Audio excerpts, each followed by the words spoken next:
Hello दोस्तों, आप सभी का स्वागत है हमारे यूट्यूब चैनल एसएससी कोचिंग पे। दोस्तों, आज है 16 दिसंबर और 16 दिसंबर के जितने भी मोस्ट इम्पॉर्टेंट करंट अफेयर के क्वेश्चन बन सकते हैं, सभी प्रश्न हम लोग इसमें करेंगे।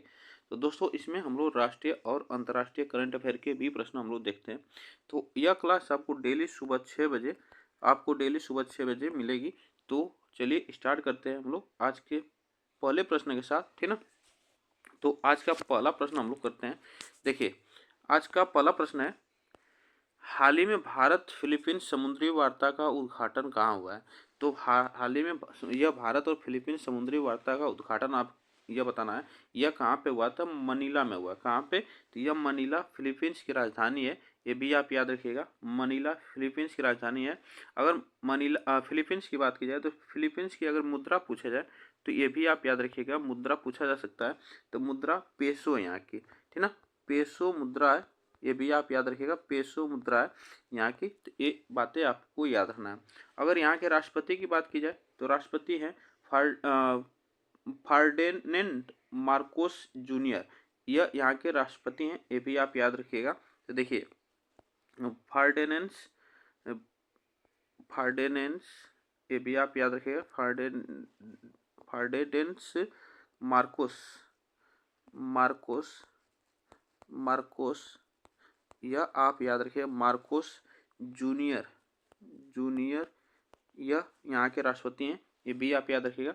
इन्हें भारत और फिलीपींस समुद्री वार्ता पर यह बात की गई है।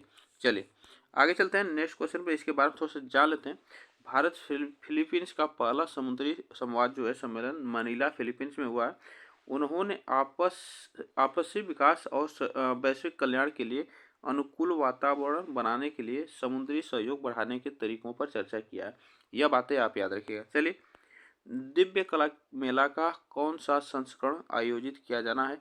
तो दिव्य कला मेला का कौन सा संस्करण आयोजित किया जाना है, तो यह बातें आपको याद रखना। यह 22वां संस्करण होगा, ठीक ना, 22वां संस्करण होगा। इसके बारे में थोड़ा सा, इसमें दिव्य का मतलब है दिव्यांग लोग जो होंगे वह अपने हस्तकला से अपने बनाए हुए जो सामग्री होगी। देखिए, दिव्यांगजन सशक्तिकरण जो है यह 12 से 22 दिसंबर 2024 तक यह इंडिया गेट पर 22वें दिव्य कला मेले का आयोजन किया जाएगा। तो यह आपसे पूछा जा सकता है, इंडिया गेट पर, दिल्ली के इंडिया गेट पर इसका आयोजन किया जाएगा।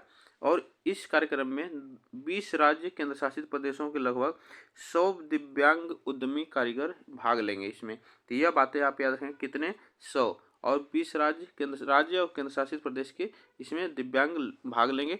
इसमें आपको याद रखना है। और दिव्यांग कला मेला जो है दिव्यांगजनों के लिए अपनी प्रतिभा दिखाने और अपने विशिष्ट रूप से तैयार किए गए उत्पादों को बेचने का एक मंच होगा यहाँ पे। तो ये भी आप याद रखिएगा। चलिए आगे चलते हैं। सरकार हवाई अड्डे पर उड़ान यात्री कैफे शुरू करेगी। कैफे का पहला पायलट प्रोजेक्ट कहाँ पे चलाया जाएगा, तो यह आपको बताना है। यात्री कैफे शुरू करेगी, यह कहाँ पे पहला प्रोजेक्ट यहाँ पे चालू किया जाएगा, तो यह बात याद रखिएगा, कोलकाता हवाई अड्डा, ठीक ना, कोलकाता हवाई अड्डा यहाँ की बात याद रखिएगा।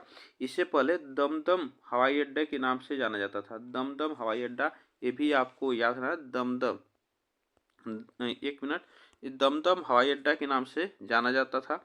ये भी आप याद रखें, दम हवाई अड्डे के नाम से जाना जाता था। अब इसी का नाम है क्या, यहाँ पे कहाँ पे, तो कोलकाता में।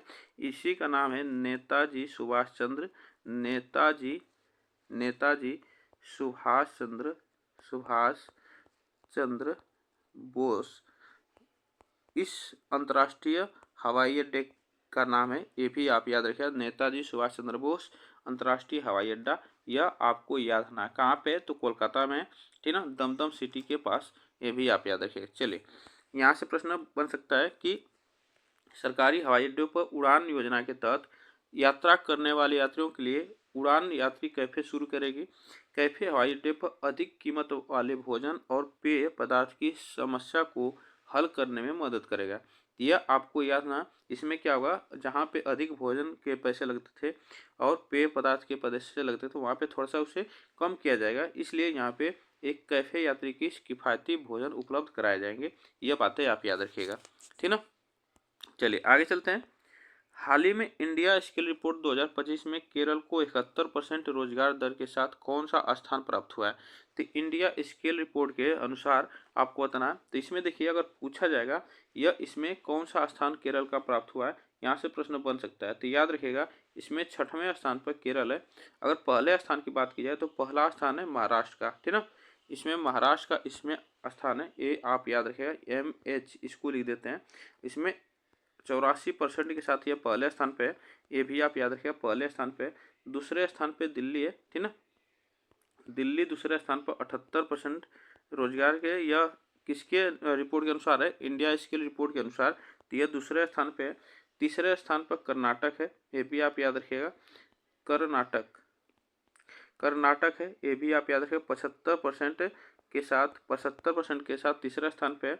अगर इसमें केरल जो है, इसमें चौथे स्थान पर आंध्र प्रदेश है, AP आप याद रखिएगा, AP 72% के साथ।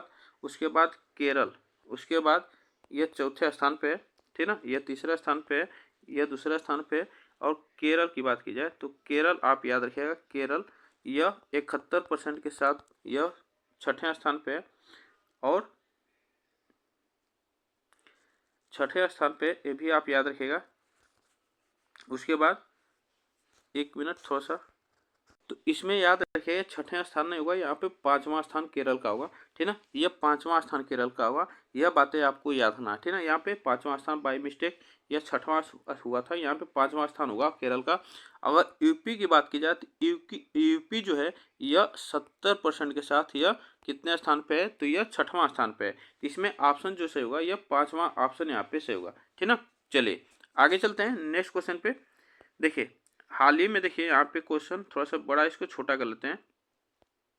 हाल ही में हिमाचल प्रदेश के मुख्यमंत्री ने कांग्रेस सरकार की ओर से किस जिले में 6 नई मंजूरी की योजना के लिए एक कार्यक्रम आयोजित किया है? तो यह आपको बताना है, यह हिमाचल प्रदेश मुख्यमंत्री ने 6 नई मंजूरी की योजना शुरू की गई है। तो यह कहाँ पे? बिलासपुर में। कहाँ पे? बिलासपुर में की गई है। यह बातें आप याद रखिएगा। और हिमाचल प्रदेश के मुख्यमंत्री कौन है? तो यह आप याद रखिएगा, सुखविंदर सिंह सुक्खू है।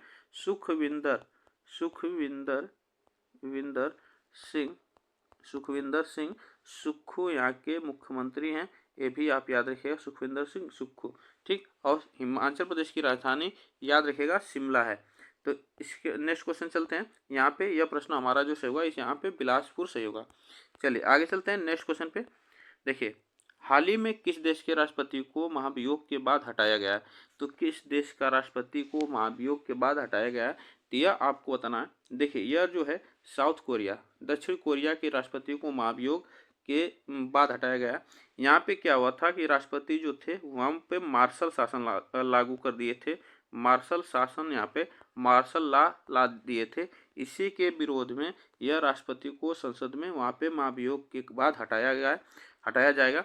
यह बातें आप याद रखिएगा। यहाँ पे दक्षिण कोरिया में 3 बार यहाँ पे महाभियोग लगाया गया है राष्ट्रपति पर, ये भी बातें आप याद रखिएगा। अगर भारत में पूछा जाएगा, अगर बात की जाए साउथ कोरिया की, तो साउथ कोरिया की अगर राजधानी पूछा जाए तो सिमोल है। कहाँ इसकी राजधानी है?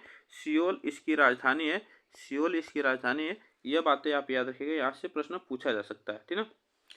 अगर बात की जाए भारत की, तो भारत में अभी तक महाभियोग, भारत की बात की जाए तो भारत में अभी महाभियोग किसी भी राष्ट्रपति पर नहीं लगाया गया है। अगर इसमें महाभियोग लगाया जाता है तो वह किस अनुच्छेद के तहत लगाया जाता है? तो ये भी आप याद रखिएगा, अनुच्छेद 61 के तहत, ठीक ना। यह अनुच्छेद 61 के तहत भारत में यह महाभियोग लगाया जा सकता है। यहाँ से प्रश्न पूछा जा सकता है एग्जाम में, संविधान से संबंधित, पॉलिटी से संबंधित यह प्रश्न पूछा जा सकता है। चलिए आगे चलते हैं नेक्स्ट क्वेश्चन पे। हाल ही में किस देश ने भारत का मोस्ट फेवरेट नेशन का दर्जा खत्म किया है? यह मोस्ट फेवरेट जो नेशन का दर्जा खत्म किया है वह कौन सा देश है अभी? तो याद रखिएगा, यह जो मोस्ट फेवरेट नेशन का दर्जा किया है खत्म, वह स्विट्जरलैंड ने किया है। स्विट्जरलैंड की अगर राजधानी पूछा जाए तो बर्न यहाँ की राजधानी है। अब इसको याद रखिएगा, जो भारत जो था मोस्ट फेवरेट नेशन था स्विट्जरलैंड का, अब इसका यहाँ पे दर्जा खत्म कर दिया गया। अब यहाँ पे टैक्स की जो पहले यहाँ पे स्विट्जरलैंड में जो भी भारत का प्रोडक्ट होता था, वहाँ प्रोडक्ट पे 5% का टैक्स लगता था। अब क्या होगा, यहाँ पे 10% का टैक्स लगेगा, तो 10% का टैक्स देना पड़ेगा, ये भी आपको याद रखना है, ठीक है। यहाँ से प्रश्न पूछा जा सकता है। ठीक, चलिए आगे चलते हैं। हाल ही में 3 दिवसीय विश्व हिंदू आर्थिक मंच का उद्घाटन कहाँ हुआ है? तो यह आप याद रखिएगा, मुंबई में हुआ है। कहाँ पे? मुंबई में हुआ है यह 3 दिवसीय हिंदू आर्थिक मंच का उद्घाटन। आगे चलते हैं। हाल ही में किस राज्य में 21वीं पशु गणना का शुभारंभ किया गया है? तो 21वीं पशु गणना का उद्घाटन किया गया है, तो यह आप याद रखिएगा हरियाणा में। कहाँ पे? हरियाणा में 21वीं पशु गणना का शुभारंभ किया गया है, और यहाँ के जो सीएम है नायब सिंह सैनी, ठीक ना, नायब सिंह सैनी यहाँ के क्या है? नायब सिंह, आप याद रखिएगा, नायब सिंह सैनी यहाँ के मुख्यमंत्री हैं। ठीक, चलिए आगे चलते हैं। हाल ही में किसानों की आय बढ़ाने के लिए विश्व बैंक द्वारा किस राज्य के लिए 325.10 मिलियन डॉलर का ऋण स्वीकृत किया गया है? तो आपको याद रखना है कि किसानों की आय बढ़ाने के लिए कितने करोड़ मिलियन डॉलर के ऋण लिया गया है, तो इतनी याद रखिएगा, 325.10 यह करोड़ का ऋण लिया गया है। किस प्रदेश के द्वारा? यह उत्तर प्रदेश के द्वारा, ठीक ना, उत्तर प्रदेश के द्वारा यह लिया गया है। चलिए आगे चलते हैं नेक्स्ट क्वेश्चन पे। हाल ही में ब्लूमबर्ग द्वारा जारी दुनिया के 25 सबसे अमीर परिवारों की लिस्ट में कौन शीर्ष पर है? तो ब्लूमबर्ग के द्वारा जारी 25 सबसे अमीर परिवारों की लिस्ट में, यह आपको याद रखना है, इसमें है वाल्टन परिवार, ठीक ना। वाल्टन परिवार जो है यह सबसे शीर्ष पर है। अगर बात की जाए वाल्टन परिवार की, तो वाल्टन परिवार जो है यह कंज्यूमर रिटेल कंपनी वॉलमार्ट का यह मालिक है, ठीक ना। यह परिवार जो है कंज्यूमर रिटेल कंपनी वॉलमार्ट का यह मालिक है। इस परिवार को यह दुनिया का सबसे अमीर परिवार के शीर्ष में शामिल किया गया है, पहले स्थान पे। अगर बात की जाए भारत के, तो भारत के जो अंबानी परिवार है, अंबानी परिवार, ये भी आप याद रखिएगा, अंबानी परिवार जो है यह 8वें स्थान पे है, ठीक ना, यह 8वें स्थान पे। यहाँ से प्रश्न पूछा जा सकता है। तो आज के लिए बस हम लोग इतना ही प्रश्न करेंगे। आप लोग बताइएगा यह प्रश्न कैसे लगे। वीडियो को एक बार लाइक शेयर जरूर कर दीजिएगा, ठीक ना।